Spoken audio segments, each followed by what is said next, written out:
Alright, we're back to another one. Yep, it's a Generac Honeywell, so it says on the front, but it's a Generac. It's for an overspeed. So we just had one that happened on the 23rd. Today is the 25th. He reset it, it ran for a while, every 6 minutes, and it did it again.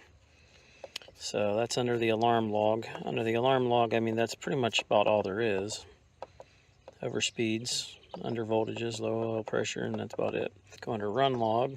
For the most part, looks like it's been losing power here and there, but it's been running. Let's see where we're at. Current time, 1:13. That's off. We can fix that real quick. Don't need to show you how to set the clock. It's pretty brain dead. Saturday at 12 o'clock for exercise, reset maintenance. That's about it for that stuff. We're going to go ahead and reset the maintenance because it usually ends up creating an issue with telling them there's something wrong. But we'll go ahead and kind of check it over like the maintenance was being done. Hit enter, plus, yes, enter. Okay, let's go to debug. Inputs we have 236. I'd have to pull up my book to find out what the digital codes are there. I don't have them memorized. Let's see what it does. Slow crank. She's having a hard time. Propane gas here.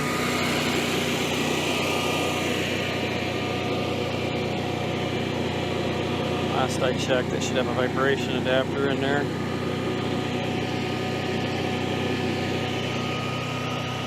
That'd drain that tank in a heartbeat.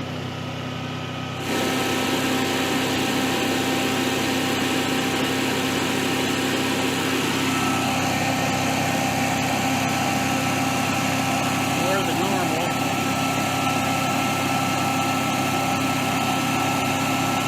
Engine speed's a little high, look at that.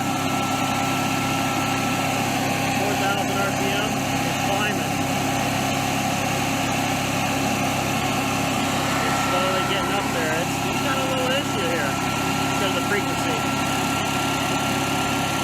68.3, it is having issues. That needed to do it. It tried fighting me.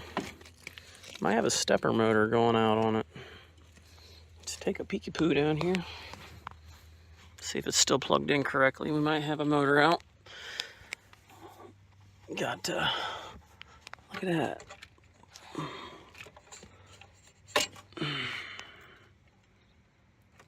Looks like it's all still plugged in. I need to loosen up some of them wires. We'll check the resistance on them, see if that stepper motor's any good.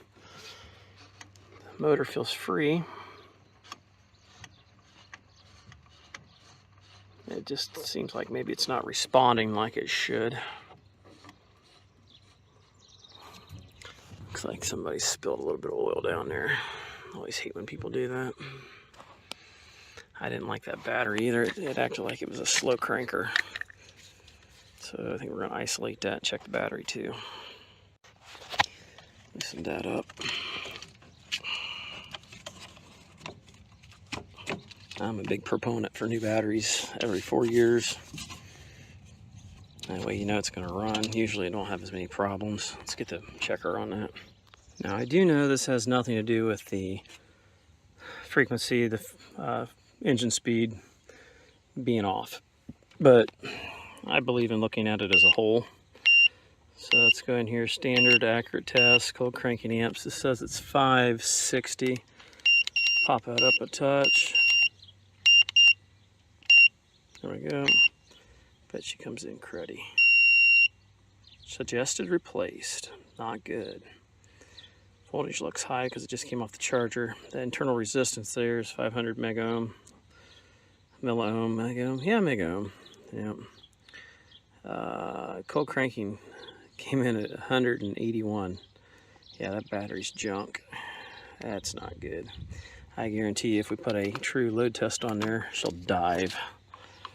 We'll do a double check that way. So we're right on the very top there, nice and tight. We got a pretty good pinch on the negative there. Let's watch that meter there. And she dropped down to 10. There's about 9. Let's let off of it, do it again. Yeah, whoa, that really dropped down bad. Make sure you got a really good connection. You don't want to hold it more than 10 seconds. Let's watch it one more time. And yeah, she's dropping to 10. Usually bounces up real quick. Yep, it's not even recovering normal. So yeah, the battery's going to pot. So we're gonna need to get that replaced. Let's check the resistance of that little motor. I grabbed my Fluke 87. Some people didn't understand what I was saying when I said that, you know, my Fluke, I mean, hello, if I didn't think my meter was good, I wouldn't own it. The 902, nothing wrong with it, it just isn't as accurate. The resistance doesn't go very high, things like that. And the probes I've got on it sometimes aren't real great for getting into tight spots.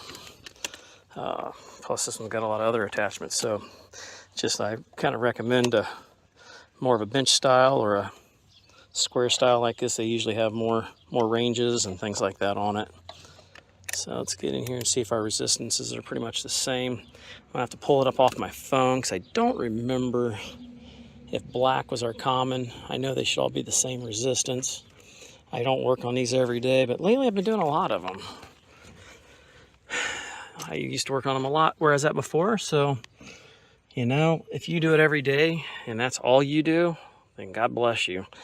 I, on the other hand, work on everything under the sun. So I am not as good at these as somebody that does it every day. That's just a given. But I'm proficient.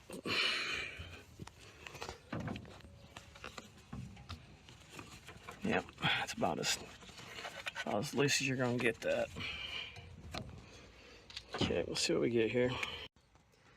All right, our resistance is red is your common, going to orange, yellow, black, and brown. Should be 10 to 11 ohms. All right, so checking out my meter, zeroed out. We have 0.2 ohms. Let's go. Okay, there we go.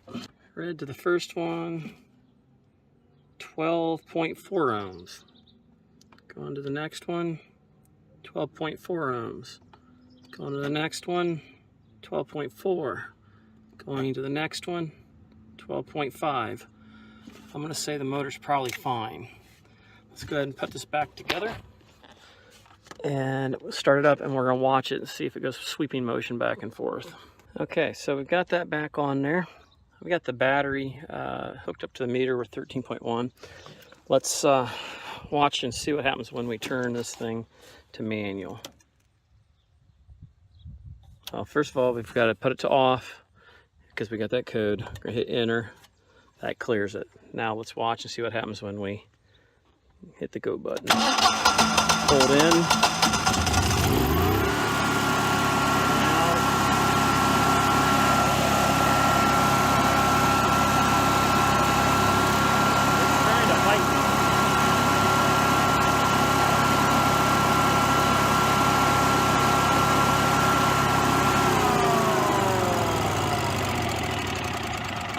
So it's going back and forth. It's almost like it's not paying attention.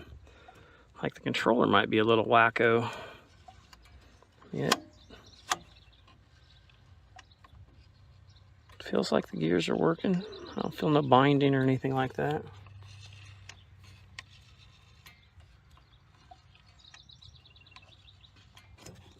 Goes pretty normal.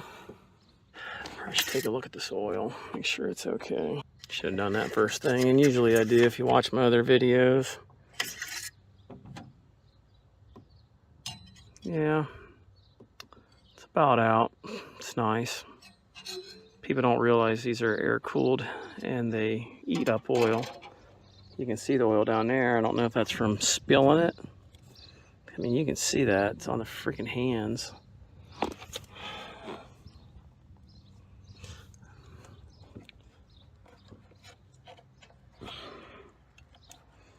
Yeah, you never know if it's spilt or if it's actually leaking. It's kind of difficult sometimes.